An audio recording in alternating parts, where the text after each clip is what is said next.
नमस्कार दोस्तों, आप सभी का स्वागत है आपके अपने YouTube चैनल पर। आज हम आपके सामने हाजिर हुए एक नई वीडियो के साथ। आज का वीडियो बहुत इंपॉर्टेंट है। आज हम बात करेंगे राजस्थान वार्षिक परीक्षा 2024। जी हाँ, आपकी वार्षिक परीक्षा जो कि 5 अप्रैल से शुरू हो रही है, उसके लिए आज हम कक्षा 9वीं के संस्कृत विषय के पेपर के साथ हाजिर हुए हैं। आज का पेपर का वीडियो बहुत ही इंपॉर्टेंट होने वाला है, क्योंकि इसमें से आपके लगभग परीक्षा में आधे से ज़्यादा क्वेश्चन सेम छपने वाले हैं। हुबहू ऐसे के ऐसे क्वेश्चन आप परीक्षा में छपेंगे, तो आप वीडियो के लास्ट तक जरूर बने रहिए ताकि आपको पूरा पेपर समझ में आ सकें। तो आइए हम आज का वीडियो स्टार्ट करते हैं। यहाँ पर आप देख सकते हैं कक्षा 9 विषय संस्कृत पूर्णांक 100 नंबर का होगा। समय आपको 3 घंटे 15 मिनट 3 घंटे का टाइम मिलेगा। यहाँ पर आप देख सकते हैं सबसे पहले हैं सभी प्रश्न करने आने वाले हैं। उसके बाद आपके पहला सवाल दिया गया है कि अधोलिखित गद्यांश पठित व हिंदी भाषा या अनुवाद करूँ, यानी कि आपको गद्यांश को पढ़कर हिंदी भाषा में अनुवाद करना है। यहाँ पर 2 गद्यांश दिए गए हैं, दोनों में से आपको एक का हिंदी भाषा में अनुवाद करना है। और मैं आपको ये बता देता हूँ कि ये आपके पाठ्य पुस्तक में से गद्यांश दिए गए हैं, तो इसका आंसर आप पाठ्य पुस्तक में आपको आराम से मिल जाएगा। आपके पास यदि पासबुक है तो वहाँ पर आपको हिंदी भाषा में पूरा पूरा अनुवाद लिखाया गया है, तो वहाँ पर आप देख कर इसका अनुवाद कर सकते हैं। क्योंकि यदि मैं यहाँ पर इसका अनुवाद करूँगा तो फिर वीडियो बहुत लंबा हो जाएगा और आपका टाइम मैं खराब फालतू से नहीं करूँगा। तो जो भी मोस्ट इंपॉर्टेंट क्वेश्चन होगा उसकी मैं टिक लगवा दूंगा ताकि आप उसको याद कर देंगे, और जो भी छोटे सवाल है उसको भी आंसर बताने का प्रयास करूँगा। तो यहाँ पर आप देख सकते हैं ये आपके गद्यांश से, इसका आपको हिंदी भाषा में अनुवाद करना है। इसके बाद आप अगला सवाल देख सकते हैं, प्रस्तुत पद्यांश हिंदी भाषा या अनुवाद करो, यानी कि इस पद्यांश का आपको हिंदी भाषा में अनुवाद करना है। यहाँ पर आप देख सकते हैं आपको 2 पद्यांश दिए गए, इनमें से आपको दोनों में से कोई एक का हिंदी भाषा में अनुवाद करना है। इसके बाद तीसरा क्वेश्चन आप देख सकते हैं कि प्रस्तुत गद्यांश संस्कृत व्याख्या करो, यानी कि इसमें आपको संस्कृत में व्याख्या करनी है। 2 गद्यांश दिए गए, दोनों में से आपको एक की संस्कृत में व्याख्या करनी होगी। तो यहाँ पर आप देख सकते हैं ये आपके हैं, दोनों में से आपको जो भी अच्छा लगे उसका आप संस्कृत में व्याख्या कर सकते हैं। फिर आप 7वां क्वेश्चन देख सकते हैं, ये बहुत ही इंपॉर्टेंट सवाल होने वाला है, ये आपके हर बार हर परीक्षा में आता है।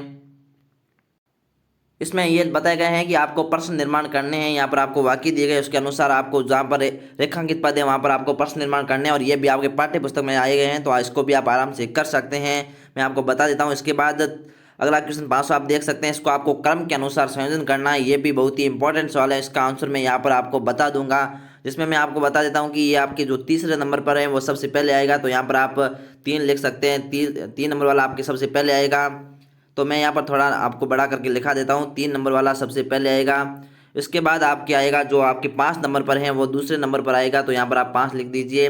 फिर आपके जो तीसरे नंबर पर आएगा वो 7 नंबर जो यहाँ पर दिया गया है वो आपके तीसरे नंबर पर आएगा, और 4थे नंबर पर आएगा वो आपके 6 नंबर पर दिया गया है वो 4थे नंबर पर आएगा, और 5वें नंबर पर आपके जो दूसरे नंबर पर दिया गया है वो 5वें नंबर पर आएगा क्रम के अनुसार।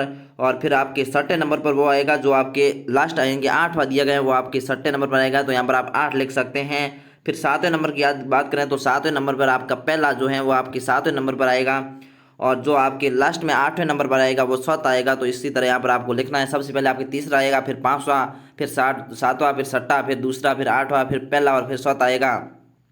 इसके अनुसार आपको क्रम के अनुसार संयोजन करना होगा। इसके बाद अगला सवाल आप देख सकते हैं, जिसमें संस्कृत माध्यम प्रश्नोत्तराणि करो, यानी कि संस्कृत के माध्यम से आपको प्रश्नोत्तर देने हैं, जिसमें 8 आपको प्रश्न दिए गए, 8 में से आपको केवल 5 प्रश्नों का आंसर देने हैं। तो इसको आप आराम से कर सकते हैं, आपके पाठ्य पुस्तक में से दिए गए हैं, तो इसके आंसर आपको आराम से पाठ्य पुस्तक मिल जाएंगे। इसके बाद 7वां सवाल हर बार आता है और बहुत ही इंपॉर्टेंट सवाल होने वाला है कि आपको ऐसे 2 श्लोक लिखने हैं जो आपके पाठ्य पुस्तक में होने चाहिए, लेकिन इस प्रश्न पत्र में श्लोक वो आए हुए नहीं होने चाहिए। यदि हम बात करें तो इन 2 श्लोकों को छोड़कर आपको बाकी श्लोक लिखने हैं। जैसे यहाँ पर आपको पूछा गया है कि आपको इसका हिंदी भाषा में अनुवाद करना, इन श्लोकों को छोड़कर आपको 2 कोई श्लोक लिखने हैं जो आपके पाठ्य पुस्तक में होने चाहिए, तो आपको 5 नंबर मिल जाएंगे। इसके बाद अगला सवाल आप देख सकते हैं, जिसमें गद्यांश को पढ़कर आपको प्रश्नों का आंसर देने हैं। तो पहले आपको पूरा गद्यांश पढ़ना है, जिसमें है कि अस्माकं देश से बनाम भारतवर्ष इति अस्ति, यानी कि भारत के बारे में बताए गए हैं। तो इस गद्यांश का आपका शीर्षक भारत के बारे में ही होगा, तो इसको आप आराम से लिख सकते हैं। फिर आपको एक पद में आंसर देने होंगे, जो कुल आपके 4 क्वेश्चन पूछे गए हैं, जो सभी 1-1 नंबर क्वेश्चन होने वाले। ये बहुत ही इंपॉर्टेंट है। पहले सवाल का आंसर आप जैसे देख सकते हैं, अस्माकं देश से नाम की स्थिति, तो भारतवर्ष स्थिति। इसी तरह यहाँ पर सभी सवाल आप आराम से कर सकते हैं, मैं आपका ज़्यादा टाइम वेस्ट नहीं करूँगा। इसके बाद आप पूर्ण वाक्य में आंसर देने, जो कि 3 क्वेश्चन है, सभी 2-2 नंबर के होने वाले हैं। फिर भाषा संबंधी आपके 3 क्वेश्चन दिए गए, सभी 1-1 नंबर के। फिर 9वां क्वेश्चन आप देख सकते हैं, जिसमें आपको 3 दिन के अवकाश के लिए प्रार्थना पत्र अपने प्रधानाचार्य को लिखने हैं, तो इसको भी आप आराम से लिख सकते हैं। या इसके अथवा में आपको रिक्त स्थानों की पूर्ति करनी, तो अथवा वाला सवाल आपके बहुत ही इंपॉर्टेंट है, ये हर बार आता है, और इसमें आपको ऊपर जो शब्द दिए गए उसके अनुसार रिक्त स्थानों की पूर्ति करनी, वो भी आपके प्रार्थना पत्र में। इसके बाद अगला सवाल आप देख सकते हैं, जो कि 10वां सवाल है जिसमें आपको रिश्ता नाम इसमें भी आपको पूर्ति करनी है, तो इसको भी आप आराम से कर सकते हैं और 5 नंबर प्राप्त कर सकते हैं। ये भी आपके पाठ्य पुस्तक में आपको आराम से मिल जाएगा। इसके बाद 11वां सवाल आप देख सकते हैं जिसमें आपको लघु कथा में रिश्ता नाम पूर्ति करनी, तो ये भी आपके वाक्य जो पीछे लघु कथा दी गई उसमें ये क्वेश्चन है, तो इसको आप आराम से कर सकते हैं वहाँ पर देखकर, क्योंकि फिर वीडियो लंबा हो जाएगा। और वैसे यहाँ पर आप आंसर भी देख सकते हैं, एक तरह एकदम सही तरीके से आंसर लिखे गए हैं, तो इसको भी आप आराम से देख सकते हैं।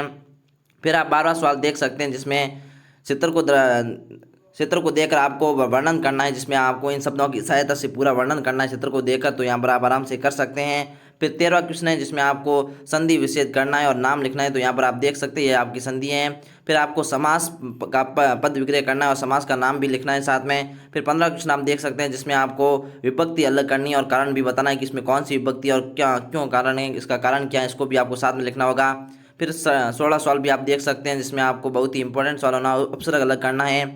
फिर 17वां सवाल है जिसमें आप देख सकते हैं आपको प्रत्यय अलग करने होंगे। फिर 18वां सवाल में आप देख सकते हैं अधोलिखित शब्दाना निर्देश अनुसार रूप लिखा देने की, इसमें आपको रूप लिखने होंगे, तो मैं आपको बड़ा करके दिखा देता हूं। यदि आपको कम दिखाई दे रहा है तो इसकी आपको संपूर्ण पीडीएफ हमारे टेलीग्राम चैनल पर मिल जाएगी, जिसका लिंक आपको डिस्क्रिप्शन दिया गया है, वहां से आप आराम से पीडीएफ प्राप्त कर सकेंगे और सभी सवालों को आराम से देखकर पाठ्य पुस्तक में से आंसर ढूंढकर आप आराम से याद कर सकेंगे, ताकि आप परीक्षा में ज़्यादा अंक ला सकेंगे। ये बहुत ही इंपॉर्टेंट सवाल लास्ट वाला, इसको आप याद कर सकते हैं। इसी के साथ यदि आपने हमारे चैनल की सदस्यता नहीं ली है तो चैनल की सदस्यता ले लीजिए और बेल आइकन प्रेस कीजिए, ताकि आने वाली वीडियो की हर इंपॉर्टेंट नोटिफिकेशन सबसे पहले आप तक पहुंच सके। तो हम हाजिर होते एक नई वीडियो के साथ, तब तक के लिए जय हिंद, धन्यवाद।